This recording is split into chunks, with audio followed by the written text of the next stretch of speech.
before Jesus walked the earth, before the cross, before the gospel as we know it spread to the nations, was God saving Gentiles?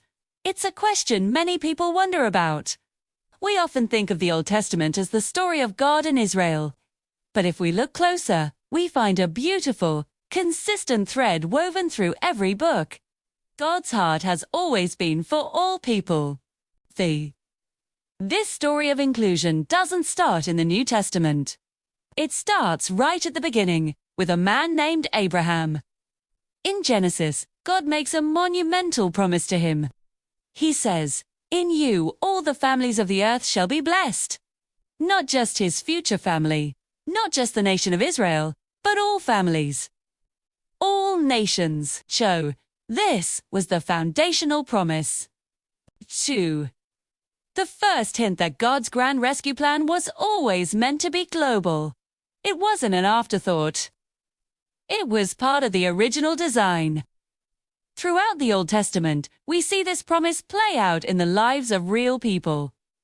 God consistently welcomed anyone, whether they were an Israelite or a foreigner, who turned to him in genuine faith.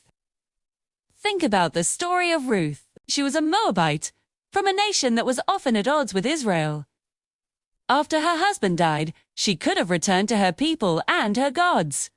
Instead, she made a radical declaration of faith to her mother-in-law Naomi. She said, "Your people will be my people, and your God, my God." Ruth left her old life and her idols behind to trust in the God of Israel. And what was the result? She wasn't just tolerated or accepted on the fringes. She was fully embraced, saved, and given an incredible honor. She became the great-grandmother of King David, placing her directly in the lineage of Jesus Christ himself. A Gentile woman at the heart of God's redemptive story. Then there's Rahab. She was a Canaanite living in the fortified city of Jericho. By all accounts, she was an outsider. But when she heard about the power of the God of Israel, how he had parted the Red Sea and given his people victory, she believed. She declared to the Israelite spies, "The Lord your God, he is God in the heavens above and on the earth beneath." Her faith wasn't based on her ethnicity or her good works, but on her recognition of who God is. And that faith saved her and her entire family from the destruction of Jericho.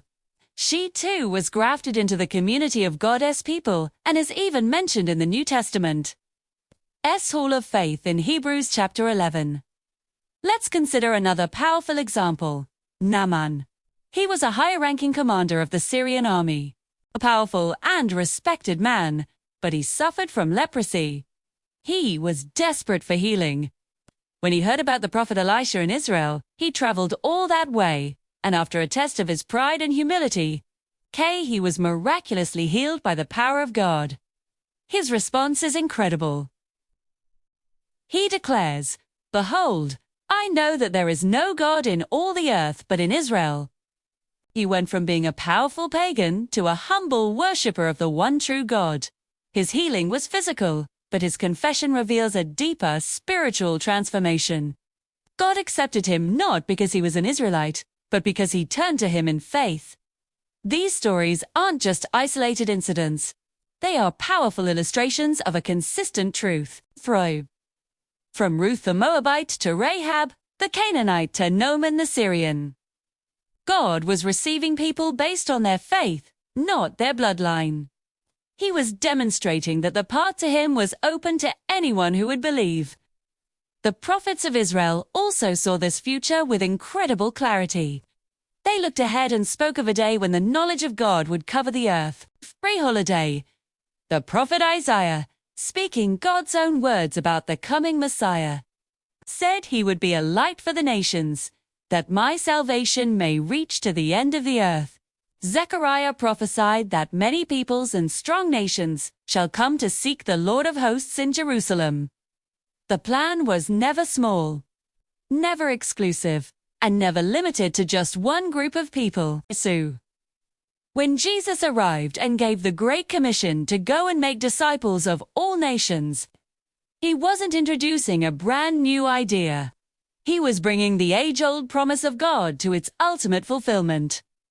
The cross was the definitive act that tore down the dividing wall, making one new family out of both Jew and Gentile. God's plan of salvation has always been grand, gracious, and global, a testament to his immeasurable love for the entire world he created. Thank you so much for watching. If this video was helpful to you, please consider liking and subscribing for more content like this.